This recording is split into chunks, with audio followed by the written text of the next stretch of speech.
कुछ बदनस्ले जो हैं वो बड़ी तेज़ी से एक साजिश बुन रहे हैं और मीडिया पे बैठ के बार बार उसका तज़किरा कर रहे हैं, और उनमें ख़ास तौर पर फैज़ल हसन चौहान जैसा एहसान फरामोश आदमी और कम ज़र्फ़ और घटिया मैं समझता हूँ आदमी इस पर बहुत ज़्यादा अमल पैरा है। और वो मीडिया पे बैठ के बार बार ये बात कर रहा है कि पाकिस्तान तहरीक इंसाफ के आज़ाद उम्मीदवार जो हैं और वो जो जीतेंगे वो तहरीक इंसाफ के साथ नहीं रहेंगे। इस बयानिए की तरफ बिल्कुल तवज्जो मत दीजिए तहरीक इंसाफ के दोस्तों।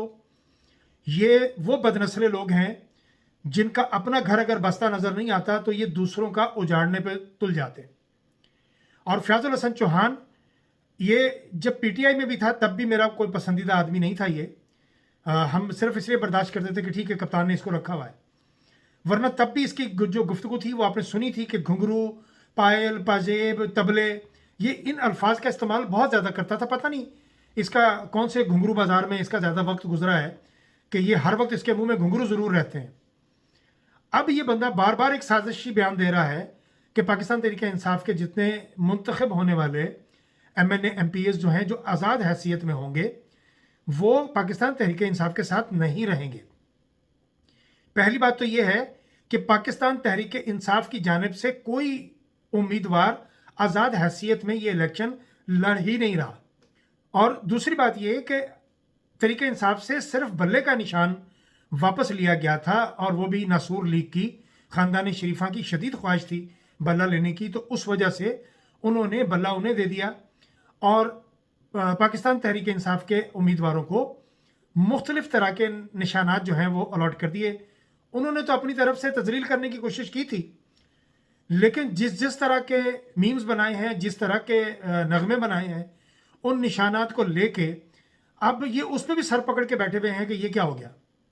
क्योंकि जो चीज़ जितनी मज़ाहिया अंदाज में आवाम में सर्वाइव करेगी वो उतनी जल्दी पॉपुलर होगी। और इस वक्त आप देख लीजिए कि बैंगन है, खीरा है, गाजर है, चारपाई है, और फिर इन चीज़ों को ख़ानदान शरीफा के साथ जिस तरह मंसूब किया जा रहा है, मैं तो अब उस तरह की गुफ्तगू नहीं कर सकता, लेकिन सोशल मीडिया है, जो सरफेरे नौजवान हैं जिनको गुस्सा है वो नहीं बाज आते, वो नहीं माफ़ी देना चाहते, लिहाजा वो बात करते हैं इस हवाले से। लेकिन आप सब लोग एक बात का ज़रूर इस बात पे तवज्जो रखिएगा, और ये बात तमाम इस वक्त सोशल मीडिया पे बैठे हुए जितने भी व्लॉग करने वाले दोस्त हैं मेरे समेत, मैंने भी कुछ दिन पहले इस बात का इजहार किया था कि आप अपने हल्का के कैंडिडेट से पहले तो लिस्ट में जाके देखिए। पीटीआई ने अब पाकिस्तान तहरीक इंसाफ ने व्हाट्सएप का ग्रुप भी बना दिया है।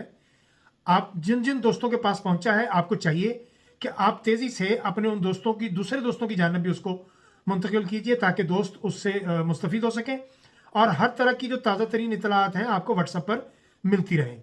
ये सोशल मीडिया का दौर है और इनकी मुखालफिन की जो जंग है वो यूथ के उस लोगों के साथ है, उस यूथ के साथ है जो अब जिनकी उंगलियां हर वक्त मोबाइल पर रहती हैं, जो आईटी के मास्टर हैं, जो ये चीज़ें करना जानते हैं।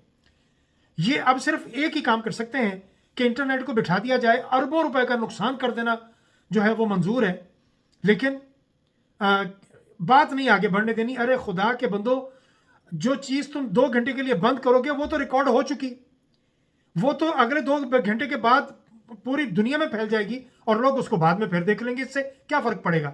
लेकिन ये कौन बेवकूफ़ आदमी है जो अपनी ही मुल्क की सलामती को ख़तरे में डाल के बैठा हुआ है, जो पाकिस्तान की मईशत को तबाह कर रहा है। पहले ही बेड़े गर्क हुए हुए हैं, ऊपर से आप नेट बंद करके तो आप अरबों रुपए का नुकसान कर देते हैं। जो बेचारे ये गाड़ियाँ चलाते हैं, राइड्स चलाते हैं, जो राइड्स देते हैं वो नहीं बुक कर पाते, ये जो फूड डिलीवरी का काम करते हैं वो नहीं कर पाते। इंटरनेट से दुनिया जहान का ऑनलाइन काम इस वक्त कारोबार बहुत ज़्यादा फैला हुआ है, लोग उससे अपना कारोबार चलाते हैं, रोज़गार कमाते हैं, लेकिन सिर्फ अपनी ज़िद है। और ये निगरान जितने बैठे हुए हैं ये पपट हैं नासूर लीग के, और नासूर लीग जो है उसकी कैफियत अब ये है, ये मैं आपको बता दूं कि अगर इनको लगा कि ये जीतने वाले नहीं हैं तो फिर ये वो विकटें उखाड़ के दौड़ने वाले हैं। नवाज शरीफ तो मैंने आपको एक अपने व्लॉग में कहा है कि उसका जहाज़ भी तैयार है और अपने तौर पर उसका इक़्तिदार भी तैयार है, जो कि उसको नहीं मिलना। तो जहाज़ जो है वो किसी वक्त भी तैयार मिल सकता है, लिहाजा तशरीफ़ रखिए और जाइए, और आपका नसीब भी यही है। یہ اب کے بار گئے تو بس پھر میں اب اس حوالے سے اور کیا کہوں، لیکن میں آپ تمام دوستوں کی توجہ بار بار اس جانب دلاتا رہوں گا کہ اپنے حلقہ کے کینڈیڈیٹ سے لسٹ دیکھ لیجئے کہ کون نامینیٹ ہے، کس کو ذمہ داری سونپی گئی ہے. آپ اس بندے کو 2 4 5 ہزار لوگ حلقے کے مل کے جائیے اس کے گھر پہ، قرآن لے کے جائیے، قرآن کھولئے، اس کو وضو کروائیے، اس کو بٹھائیے، اس کو کہیے کہ رکھ اس قرآن پہ ہاتھ کہ اب ہم تمہیں ووٹ دیں گے تو تم ہمارا ووٹ آگے بیچو گے نہیں، تم بکو گے نہیں، تم اپنا ضمیر نہیں بیچو گے. اور اگر تم ایسا کرو گے تو پھر حلقہ کے لوگ حق رکھتے ہیں کہ وہ تمہیں کسی کی بھی طرح کی سزا کا جو ہے وہ فیصلہ سنا دیں. کیونکہ جنہوں نے فیصلے سنانے ہیں وہ تو اب یہ چاہتے ہیں کہ ان کا نام بھی نہ لیا جائے، ان کے بارے میں بات بھی نہ کی جائے. یہ سیالکوٹ میں خواتین کی بے حرمتی کی جا رہی ہے. کراچی میں دیکھ لیا آپ نے، ارسلان خالد حلقہ 248 غالباً وہ ہے، سارا سامان توڑ دیا، ساؤنڈ توڑ دیا، ارسلان کا سر پھاڑ دیا، وہ خون میں لت پت تھے، خواتین کی بے حرمتی کی گئی، لوگوں نے اٹیک کیا. کس نے اٹیک کیا؟ یہ ایم کیو ایم نے کیا. یہ جنہوں نے بھی کیا ہے ان افراد کی نشاندہی ہونی چاہیے. سندھ ہائی کورٹ کو اس بات کا آج خود نوٹس لینا چاہیے اور ان افراد کو گرفتار کرنا چاہیے اور ان کو سزا دینی چاہیے.